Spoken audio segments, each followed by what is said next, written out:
So I'm so very glad to be here, winding up this wonderful program where we had a couple of days of excellent science of natural history. And I think it's probably appropriate that I finish with a little bit of how to teach natural history from the words of the master and some of his disciples, that is Linnaeus. 2003, New English translation became available of Philosophia Botanica by Stephen Freer, and I had the opportunity to be asked to review it. And I was just into the first chapter, and it dawned on me that, you know, this is really something that I could use teaching my introductory botany courses. The ideas are there, the main concepts are there, the order, the sequence of topics. I could use this. And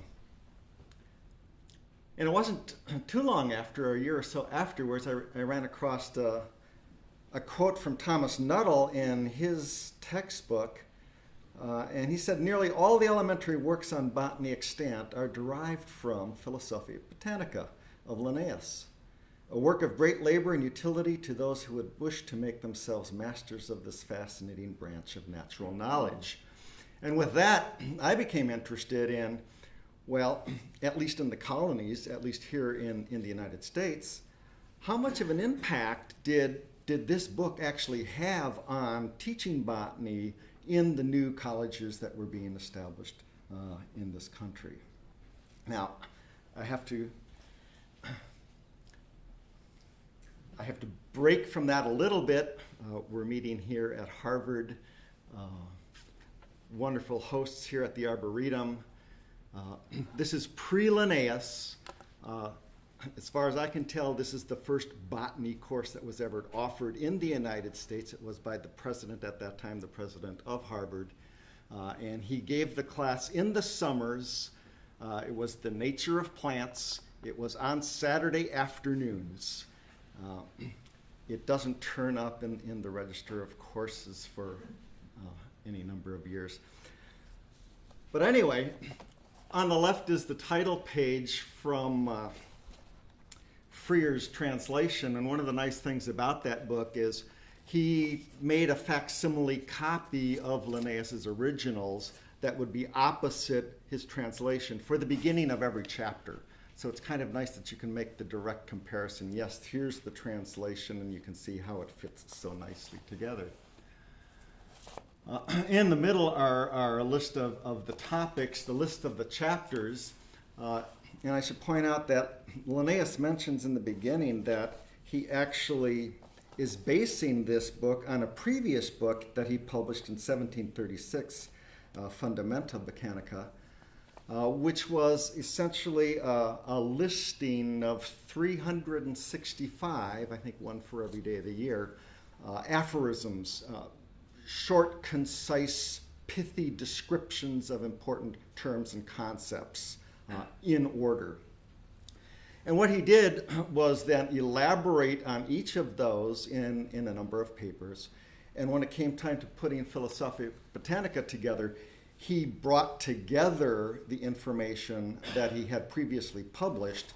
The main headings are those 365 aphorisms, and then subheadings, a little bit of elaboration on each of those particular topics. Now that's all great, published in 2003, and that didn't do anything for the early botanists teaching in this country. Well, it turns out that in 1775, Hugh Rose translated this book into English, and he actually names it The Elements of Botany after Linnaeus's earlier work. But he goes on to say that this is taken as a translation primarily of Philosophia Botanica with additional material from Linnaeus inserted into it. So I want to show you a few examples of, on the bottom, from Freer. This is the literal interpretation, the literal translation of what's in Linnaeus's book. So look at number 11, for instance, at the bottom. the anther, the part of the flower that is pregnant with pollen, which nature discharges. And then the corresponding number 11 near the top. The anthera, or summit of the stamen, is that part which contains the pollen or fecundating dust and discharges it when ripe. Let me show you another example, and I think this time maybe you read it. Start with the bottom, the literal interpretation, which is in our modern translation, and then up at the top is Rose's translation of the same thing.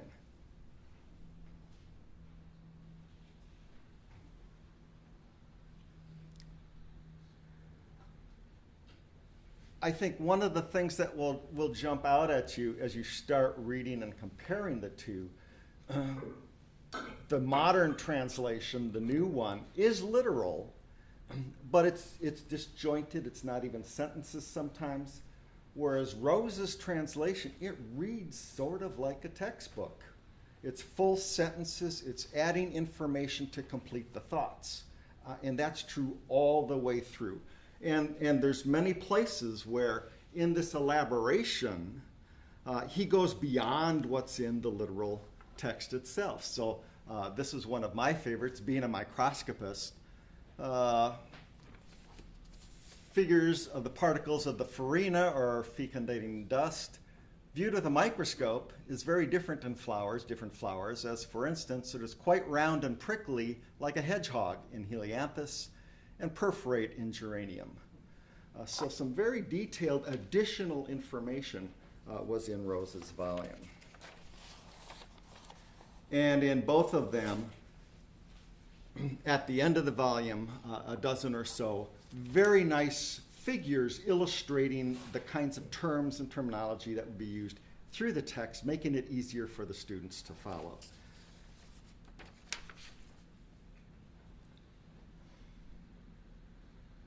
Linnaeus said that the reason he put this together was that his students vehemently demanded that he put his lecture notes together into a book form. And in fact, at the end, the last sentence in the introduction is that this is published only for the sake of my students. Well, who were some of the students? The first person I want to talk about is the American Adam Kuhn. But before that, let me read another quote from the new translation. Those of us who are botanists and who read Linnaeus' scholarly works often forget that Carl Linnaeus was first and foremost a teacher. Indeed, much of the fame that he acquired was due in no small part to the dozens of students that flocked from throughout the globe to learn at his feet.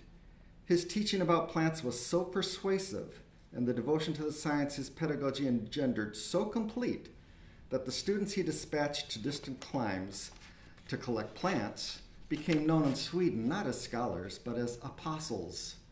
We can only imagine what a lecture given by Linnaeus might have been. Kuhn was a native of Philadelphia. He went to study with Linnaeus in Uppsala for 4 years to learn at the feet of the master.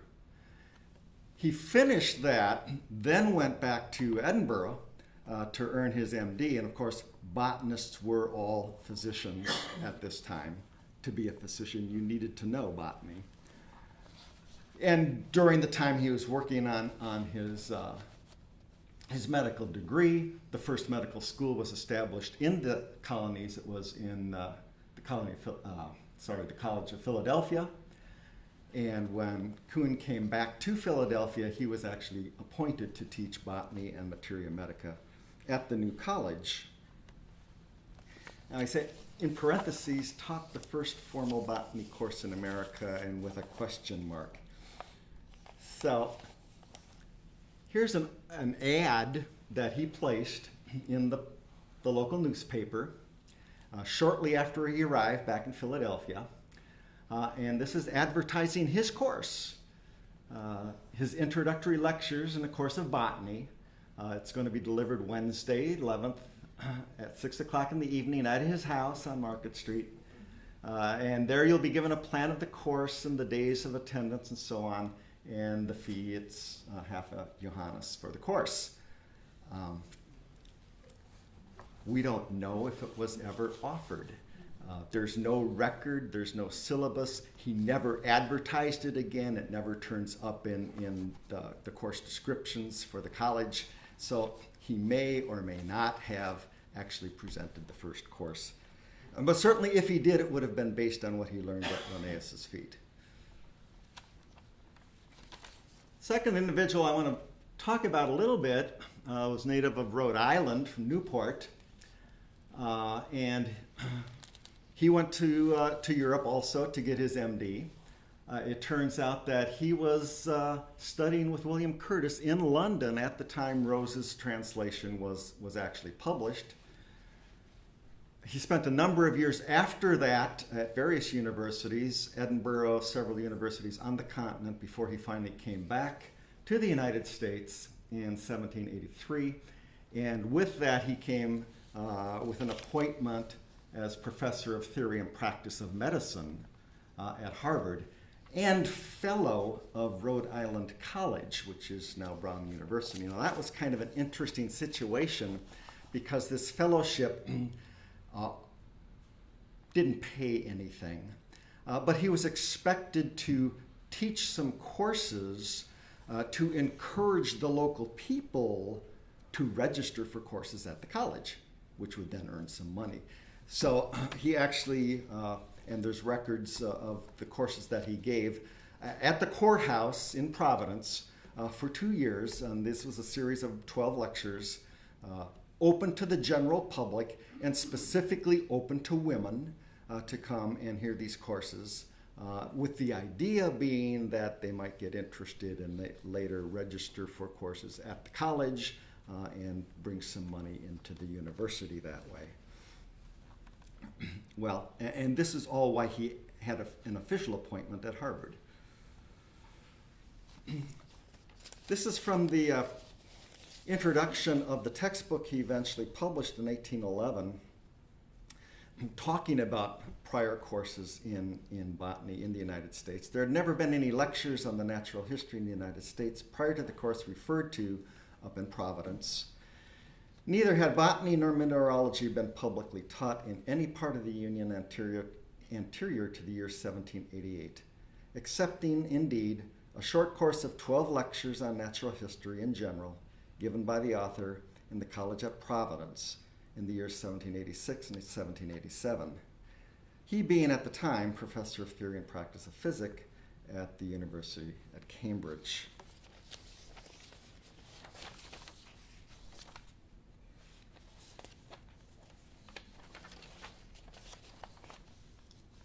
Like Linnaeus, Waterhouse was encouraged by his students to publish his notes, his lecture notes.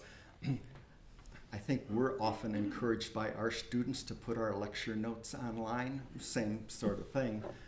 And he did that in a series of publications over several years in one of the local journals, the monthly anthology. And that turned out to be very useful because in addition to that, plus some general public lectures that he gave downtown, it encouraged several well-to-do businessmen to provide some money to endow a professorship in botany rather than in the College of Physicians. It also provided money to establish a botanical garden at Harvard and money to publish, to pull together his articles and publish it as a text, which was called The Botanist, published in 1811. In this short table, on the left side are the journal articles that were published previously over a period of several years. The topics in order of his book chapters, and with an asterisk are the chapters that you can see directly taken from Philosophia Botanica. Add to that a life of Linnaeus, along with biogeography, and also looking back to our beginning lecture of this meeting, a chapter on women in botany. So he was definitely in the forefront of what we would consider modern today. Now, unfortunately, we can't consider that to be the first textbook of botany in the United States. That honor goes to Benjamin Barton Smith, who published a textbook now 1803, 1804. Let me say a little bit about Smith first. He was a native of Pennsylvania, Lancaster area, and he enrolled at Penn at the College of Pennsylvania specifically to study botany with Kuhn, who didn't offer botany. So as a result, the only botany instruction he ever received was in Edinburgh when he took the Materia Medica course. But then when he returned, he was given a position to teach botany at the College of Philadelphia in 1789. And then later on, when Kuhn retired, he took over that course as well. In 1803, on his own initiative apparently, he put together his lecture notes into a textbook form, self-published 400 copies of it. It was a massive 2-volume thing. And again, it was basically a compilation of his lecture notes, based primarily on Linnaeus's work. Well, that somehow made its way to England because an editor there found it written in so popular a manner with so much greater variety of matter than is contained in our present elementary treatises on the subject that he had not a doubt of its proving acceptable to the public. Now, this is kind of rare rather than a European book coming to the Americas.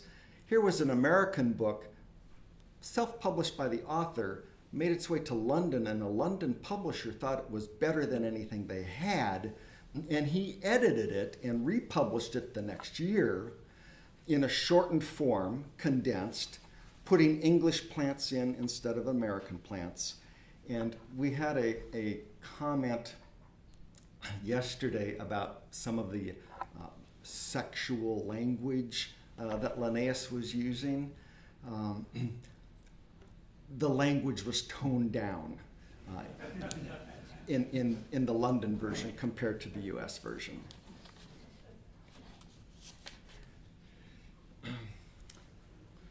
About the same time, skip over that, we're running a little late. About the same time, another American, this time went to Penn to get his MD. He went to work with Barton and did. And then after receiving his PhD as his MD, went to London because you wanted to do additional work with the masters. He spent the full summer of 1793 working with William Curtis, every week taking a guided tour through the garden, like we might be having in short time here, and taking copious notes of what Curtis had to say. That fall, he spent 4 months with James Edward Smith, president of the Linnean Society.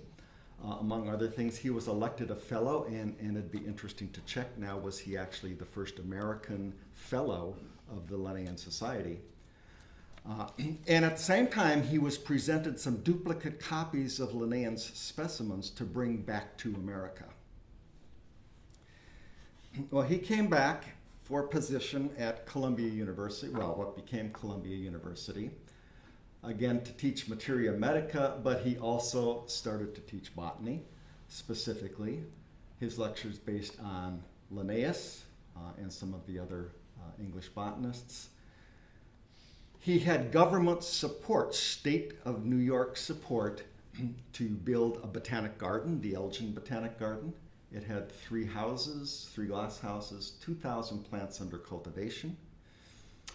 But by 1811, the state of New York was having some hard times. This is sounding awfully familiar. The state was having hard times. They withdrew any additional support.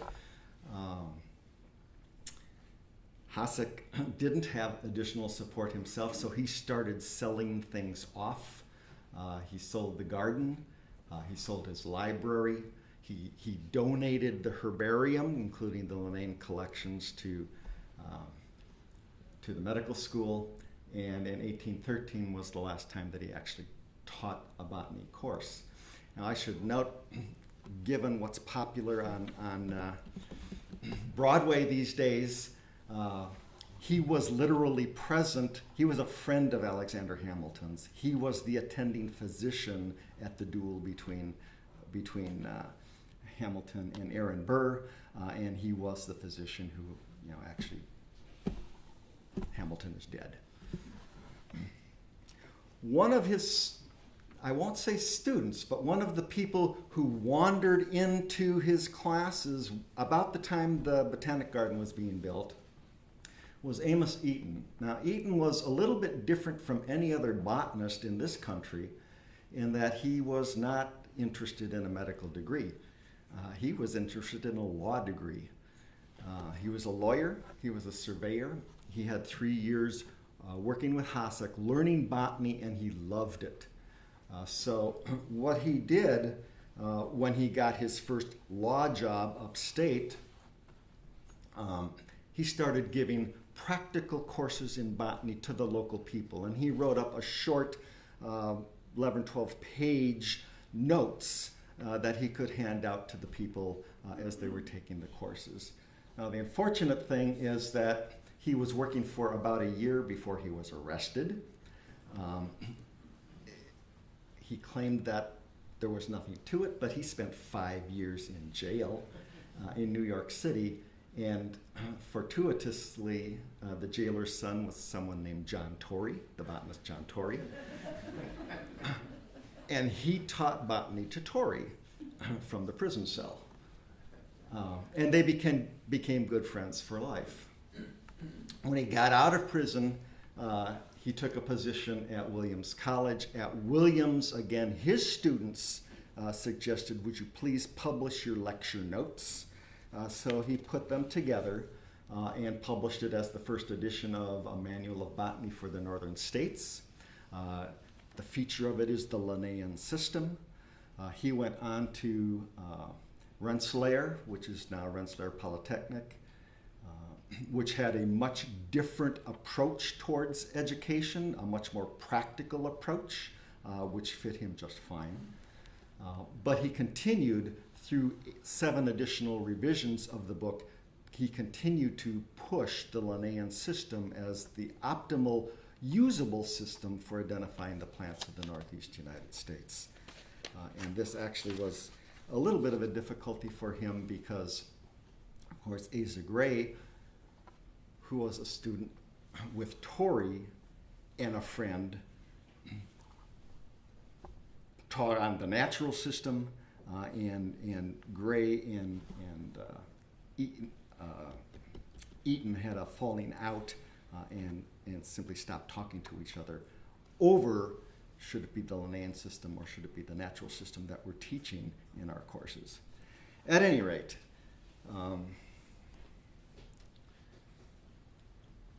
botany in America strongly affected by the trends in Europe, certainly, especially Linnaeus, and especially the British botanists that all of the early American botanists went to study with. All the ties were taxonomy and materia medica, but then adding to that anatomy, physiology. It took a long time for botany to grow in this country, to get accepted into the curriculum. And a lot of the things, especially with Eaton, a lot of the things that we currently talk about being really important for science education, Eaton was the one that was starting to push it. Things from having your students not only make the collections, go in and look at them, but actually having students responsible for teaching the lectures based on their observations. So in the morning, they would go on field trips, gather the specimens, come back, work in groups for a little bit, and then in the afternoon, individuals would be responsible for lecturing on the plants that they collected that day.